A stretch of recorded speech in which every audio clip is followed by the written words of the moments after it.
A banner out front shows the Fort Collins Mennonite Fellowship has been in Old Town for decades. It's been very hard. Pastor Steve Raymer says it's hard to now see other signs across the building. Liken it to a sucker punch to the gut. On Tuesday, the people who rely on the church as a shelter had to leave. There were police officers and officials from the city putting up signs and telling us we had to evacuate the building. In a statement, Fort Collins Assistant City Manager Rupa Venkatesh said Fort Collins Police Service had increasingly observed problematic drug-related behavior. The city says people inside and outside the church were using meth. We follow city code as closely as we can. Pastor Raymer says they help those in need, sheltering around 15 people a night. We also provide people with showers, with food. I have trained volunteer and paid staff who are in the building at all times. The future is uncertain for this building. This is not a place where drugs are allowed.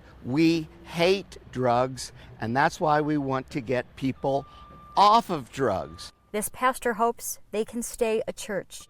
The assistant city manager didn't want to go on camera, but she said this church did have the right temporary permit, which means they could operate as a temporary overnight shelter for up to 15 people 6 months out of the year, as long as they meet building and fire code. In Fort Collins, Amanda Gilbert, 9 News.